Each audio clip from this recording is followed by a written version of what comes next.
If you've ever been overwhelmed thinking that there's too many things are happening in your brain, you're not able to focus on anything, and if you end up eating food when you're not hungry, I want you to hear me very, very clearly when I say that. It doesn't mean that you're weak.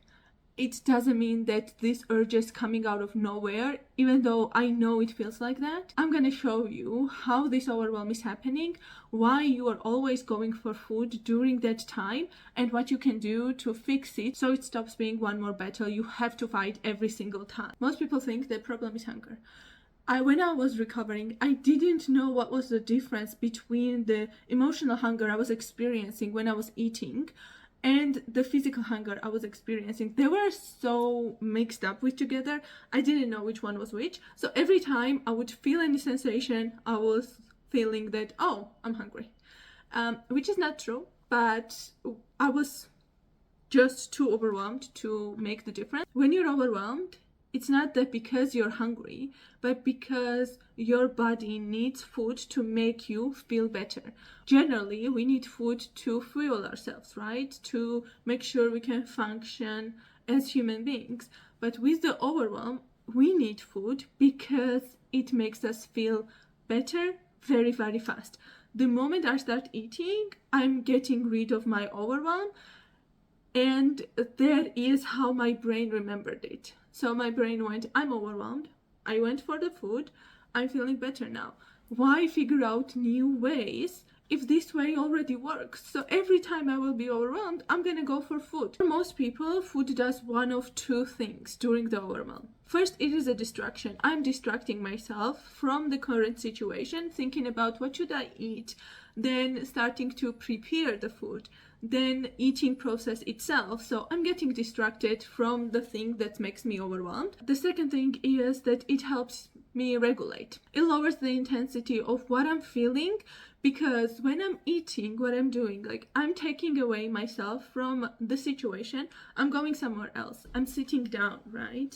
So I am more relaxed.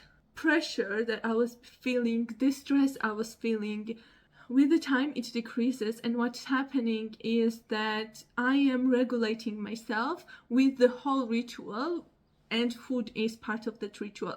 If I can tell you the different word, it will be relief. I am feeling relief by having food every time I'm overwhelmed. So if you ever had this feeling that I don't know what I'm feeling, I want to eat. Or maybe it's not that I don't know what I'm feeling, but you want to eat food when you had dinner like an hour ago. What I want you to understand is that your brain is a system. It has a bunch of things that we automatically do to keep us safe, keep us comfortable, and it doesn't want to change its ways, right? Main job of brain is to not help you with recovery. It's not to make you skinny or help you stay in a body shape you are right now. It is to make everything so simple that you can make decisions which come to your life day by day. When you're overwhelmed, your brain, first thing that it asks is, what can I do to make myself feel better? And food is very natural answer to that one, because we are biologically feeling very good after having food. It's associated to a bunch of neurotransmitters being released, and one of the biggest ones, very familiar one, will be dopamine, right? Which makes us feel so much better in a second, and it's fastest, most reliable use because food is available for most of us almost every time, like, and everywhere. And it doesn't happen because you're broken or something is wrong with you or you will be able to fix it with a willpower. It's happening because at one point on your life, you are feeling overwhelmed and you accidentally ended up eating, and your brain created this connection. I'm feeling overwhelmed, eating, I'm feeling good now. And this connection, one time, was enough for your brain to make a record about it, store it somewhere, and next time the same exact thing happened or the similar thing happened, you straight went to the food. And that is actually very, very good thing our brain does. It's very useful skill. This is one of the very useful skills we humans have, but unfortunately in some of the cases when we're struggling with binge eating or emotional eating or overeating, it becomes not so much of a positive thing we have to go through. You cannot work with it with willpower, because it's not that I am feeling overwhelmed and I'm choosing to have food. It's like I am feeling overwhelmed and my brain automatically offers me food. So I do this thing without realizing, and realization comes a little bit later. That's why it's difficult to fight with it with willpower. You already doing it. You're not gonna be able to stop right away. Now, since we already clarified what's the willpower, what is the mechanism, how that thing is happening, let's talk about how we can fix it. Step one will be to find this overwhelm aura. It is not an official term, I just made it up. I just made it up, but you know how people who are experiencing migraines and epilepsy too, not everyone, but some of the people who experience those things, they have aura beforehand, knowing that, oh, I'm about to have a headache, so they are preparing before this starts. We can do the same thing for overwhelm, because we all have the patterns. It's difficult to notice these patterns because you're automatically doing it. You not being able to notice is why it's called a pattern. But it's not impossible. I've done it. I teach people how to do it, so you can definitely do it yourself. It's gonna take a little bit of attention, and I think when we are working on the recovery route, it is something we are willing to give for us to get the result that we want. So let's talk about it. Most people try to stop eating, right? And that's not gonna help because you're already in the process. It's more difficult to take away yourself from the process. So what are the things we can find to prevent you from starting to have food when you're not really hungry or when you're just overwhelmed? What to do is to notice, start tracking, like write down for several days what are the things you start doing right before you get overwhelmed. And you can reverse engineer it. I felt overwhelmed, that this moment passed. I'm already in the aftermath, so let's think about what were the things before I felt this extreme overwhelm that happened. And it can be different things. Like one of the things for me was that I would start getting irritated. You know how everything annoys you? When even breathing of other people annoys you, like, can you breathe quieter? I would get very, very irritated about anything.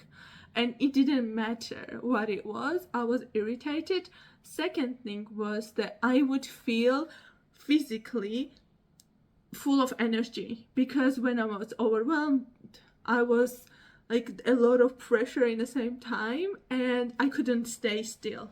I couldn't sit, I couldn't not do anything. I wanted to move, like go for workout or do something similar, but those are my traits.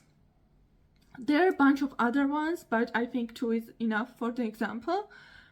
You can find those traits where you write down 4 or 5 times after overwhelm happens, you write down what happened before, and you start seeing, oh, this happened in every case, or those were 2 things, either this one happened or that one happened, and now you already know what is your so-called aura, let's call it like that. Then you can find the thing to address your overwhelm before it happens. So every time I would feel irritated, I would go, oh, I'm gonna get overwhelmed very, very soon, so let me take myself away from the equation, like let me change the environment, or I will listen to my favorite music, or I will do something that makes me feel relaxed and at peace.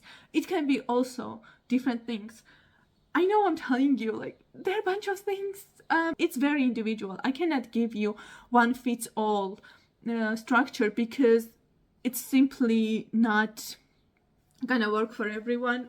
We are very unique, and we all have to find what works for us. That's why I can't give you one works for all tool, but I can tell you how you can find your tool, which is even better, because it means that it will be helpful for the long term.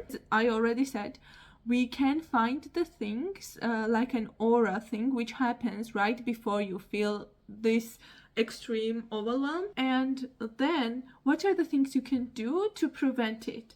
Like, take yourself away from the environment, change the environment, go for a small walk, listen to something, watch one of your favorite TV shows, read something. There are a bunch of things you can do. You can start experimenting on all of them that you find interesting, and then you'll see what is something that you can do, and that will help you avoid overwhelm every single time. Step 2 is that overwhelm is a state of body. So you need body regulation. You're feeling it in your body, right? I am gonna offer you breathing again. I know, I think I'm offering breathing exercises at least once in every video, but it's that important.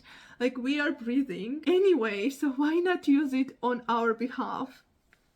If you are someone who can sit down when they are overwhelmed and start breathing, it will be the best thing you can do. Like, you can do breathe in for 4 counts, stop 4 counts, breathe out for 4 counts.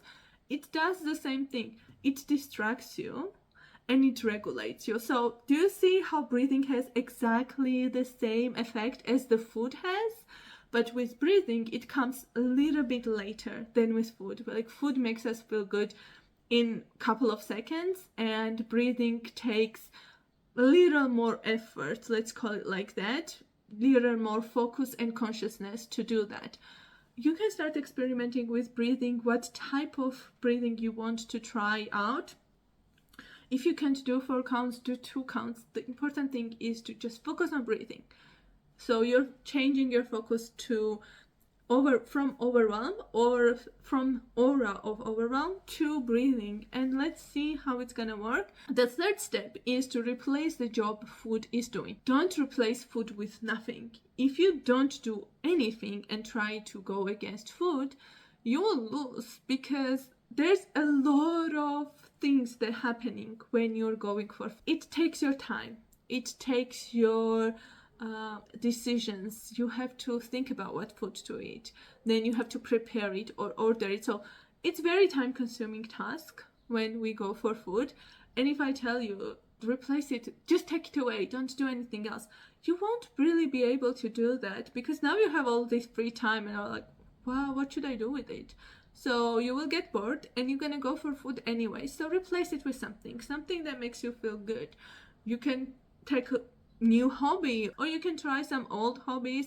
You can watch something, listen to something, do a little dance. That's my go-to thing. Either I'm listening to music or I'm going for the small dance session in my living room, but it works. I mean, it works. So because food is not the problem you need to fix. Food is the way your body found to regulate the overwhelm. And if you find something else that does exactly the same job, you won't be needing food anymore, right?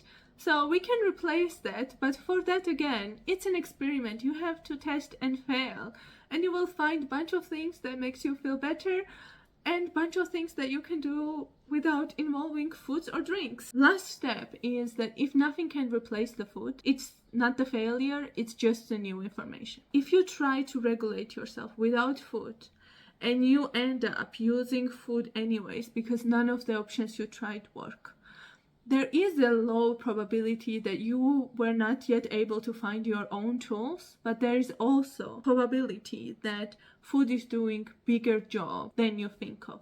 It can be linked to you feeling safe. It can be linked to you feeling comfortable. It might do a bunch of other, like, deeper work. One of the biggest ones is safety. People feel very safe around food, and we never really sit down and think about it. But if you go down that rabbit hole, you will see that a lot of times food is related to safety, food is related to comfort, to memories. Bunch of things that you might not be noticing yet. It's helping you manage burnout, might be. Like, there is definitely deeper reason why you're not able to replace the food, or maybe it's not just time. Because before I was able to implement all the tools I'm giving you, I had that information years ago, but every time I was trying it, I was failing because I was not able to address the most important function the food had for me, and it was to keep me safe. It was to keep me in this bubble of safety. And until I addressed that part, which is different type of work, a great way to get the information of maybe food is doing something more than we give credit to it. And if it's not the case, then using food in that scenarios is the best outcome you can have. It's necessary for you to be using food again until you will be able to address the deeper reason why food is the need. So if you take anything from this video, I really want it to be this one. You don't eat when you're overwhelmed because you're hungry. You eat it because food is helping you to regulate yourself. The solutions for that can be catch the overwhelm before it happens. The overwhelm aura, it will be to downshift your nervous system, which will be breathing exercises or any type of emotional regulation exercise you do. Maybe you already have emotional regulation system and it works. You can just take that system, apply it to the overwhelm related case, and it will work. Third one is to replace the job food is doing, which can be a bunch of other jobs you will be able to find if you track the information. And fourth one will be to identify what food is protecting you from. What is the deeper job it's doing? If none of those three worked, most likely you need to do the step number 4. If you want help to apply any of the things we talked about, find the tools that work specifically for you.